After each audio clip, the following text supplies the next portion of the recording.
Pai, e do Filho, e do Espírito Santo. Amém. Naquele tempo, Jesus atravessou de novo numa barca para outra margem. Uma numerosa multidão se reuniu junto dele e Jesus ficou na praia. Aproximou-se então um dos chefes da sinagoga, chamado Jairo. Quando viu Jesus, caiu a seus pés e pediu com insistência: minha filhinha está nas últimas. Vem e põe as mãos sobre ela, para que ela sare e viva. Jesus então o acompanhou. Uma numerosa multidão o seguia e comprimia. Ora, achava-se ali uma mulher que há 12 anos estava com uma hemorragia. Tinha sofrido nas mãos de muitos médicos, gastou tudo o que possuía e, em vez de melhorar, piorava cada vez mais.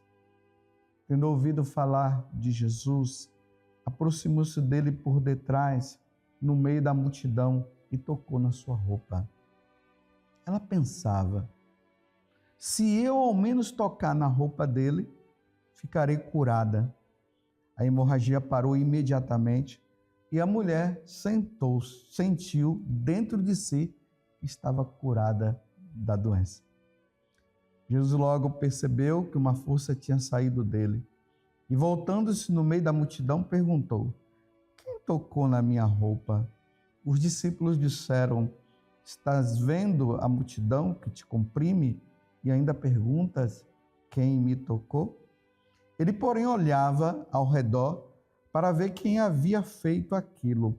A mulher, cheia de medo e tremendo, percebendo o que lhe havia acontecido, veio e caiu aos pés de Jesus e contou-lhes toda a verdade. Ele lhe disse: filha, a tua fé te curou. Vai em paz e fica curada dessa doença. Ele estava ainda falando quando chegaram alguns da casa do chefe da sinagoga e disseram a Jairo: tua filha morreu. Porque ainda incomodar o mestre, Jesus ouviu a notícia e disse ao chefe da sinagoga: não tenhas medo, basta-te ter fé. E não deixou que ninguém o acompanhasse, a não ser Pedro, Tiago e seu irmão João. Quando chegaram à casa do chefe da sinagoga, Jesus viu a confusão e como estava chorando e gritando. Então ele entrou e disse: por que essa confusão e esse choro? A criança não morreu, mas está dormindo. Começaram então a caçoar dele, mas ele mandou que todos saíssem, menos o pai e a mãe da menina, e os 3 discípulos que o acompanhavam. Depois entraram no quarto onde estava a criança. Jesus pegou na mão da menina e disse: Talita cum, que quer dizer: menina, levanta-te. Ela levantou-se e imediatamente começou a andar, pois tinha 12 anos, e todos ficaram admirados. Ele recomendou com insistência que ninguém ficasse sabendo daquilo e mandou dar de comer à menina. Palavra da salvação, glória a vós, Senhor. Meus irmãos e minhas irmãs, estamos no Evangelho de São Marcos, caminhando com São Marcos durante a semana. Estamos no capítulo 5, do versículo 21 até o 43, onde Jesus faz essa cura, a cura da mulher que há 12 anos tinha aquele fluxo de sangue, os médicos não conseguiram fazer nada com ela. E ela disse: se pelo menos eu tocar ali na franja da veste dele, eu serei curada. E isso aconteceu. Vocês veem que a mulher, ela estava ali numa situação deprimente. Por que ela estava assim?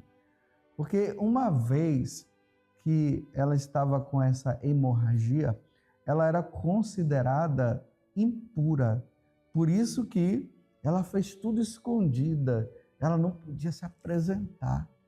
Então ela vai lá, quietinha diante de Jesus, toca nele, na franja da sua veste, e ficou curado. E Jesus ficou assim, se perguntando o que é que havia tocado nele, porque era uma multidão que estava ali.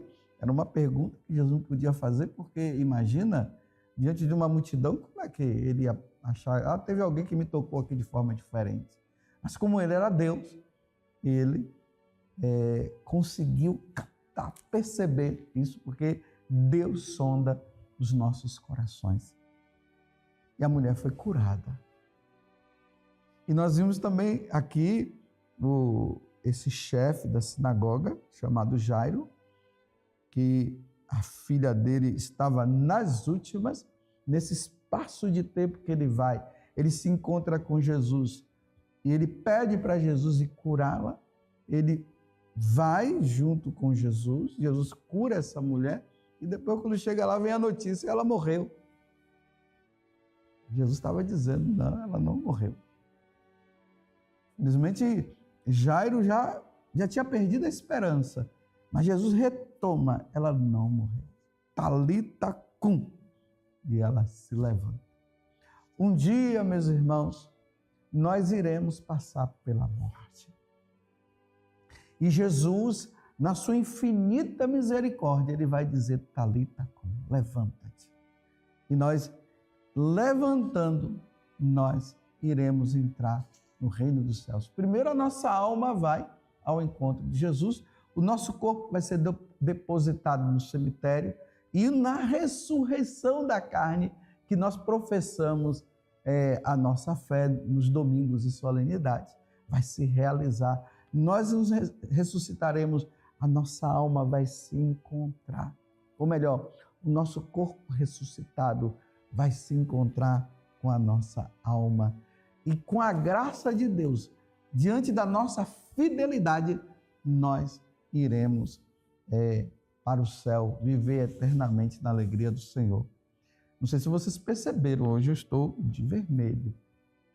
Hoje a igreja celebra uma memória, facultativa.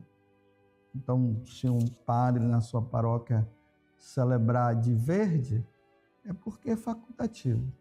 Você pode celebrar de vermelho, pode celebrar de verde. É esse grande mártir São Brás, tão popular no Brasil. Eu digo no Brasil porque eu estou no Brasil, não sei se no mundo ele é tão popular, mas aqui no Brasil ele é muito popular.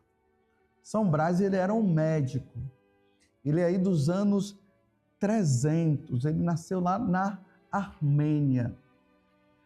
E um dia ele entrou numa crise, uma santa crise. Ele começou a perceber que Deus ele estava querendo algo demais dele, algo a mais. É assim que Deus vai suscitando as vocações. É uma iniciativa de Deus, não é uma iniciativa própria. Eu quero ser padre, eu quero ser freira, eu quero ser missionário. Não, é uma iniciativa. Deus suscitou esse desejo. E aí, então São Brás, depois ele se tornou sacerdote e ele se tornou bispo.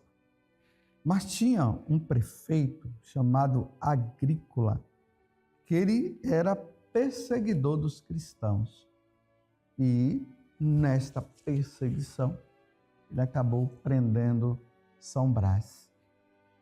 Aí São Brás, ainda mesmo ali na prisão, ele realizou um grande milagre que ficou assim gravado na nossa vida de católicos. Uma mulher, uma mãe, levou um filho que estava com um espinho na garganta e levou para São Brás, para que São Brás pudesse rezar. São Brás rezou por ele e o espinho desapareceu. E aí virou a tradição dentro da igreja de no dia 3 de fevereiro, logo após a festa da apresentação do Senhor, o sacerdote abençoa a garganta das pessoas, dos católicos, daqueles que vão participar da missa, com aquela vela que foi abençoada na missa do dia 2 de fevereiro. Hoje, a prática de colocar a vela no pescoço, na garganta das pessoas, se tornou um pouco mais difícil, porque é muita gente participando da missa. Então, os padres agora pedem também que as pessoas coloquem a mão na garganta e ali se reza. Ou se não, em outro momento, aquela vela lá que foi abençoada, o sacerdote também pode colocar na garganta das pessoas. Mas o importante não é tanto a vela que foi colocada, o importante é a oração que é feita, é a fé das pessoas em crer que como Deus se fez a cura daquele menino através da intercessão de São Brás, que São Brás também possa fazer essa intercessão e curar muitas pessoas dos males da garganta, pessoas que têm problema nas cordas vocais, um câncer que aparece. Hoje é um dia muito especial para pedirmos também que São Brás venha e interceda para que as pessoas sejam curadas. E já neste momento eu já estou pedindo que pela intercessão de São Brás, você que está com problema de garganta, você seja curado deste problema da garganta, em nome do Pai, do Filho e do Espírito Santo. Que Deus te cure para você poder falar, proclamar, bendizer e glorificar a Deus. Logo depois, como o bispo estava preso, o bispo São Brás, ele foi torturado várias vezes e depois ele foi decapitado. E no dia 3 de fevereiro do ano 316, ele morreu e entrou na glória de Deus. Porque quando uma pessoa morre professando a fé, porque o prefeito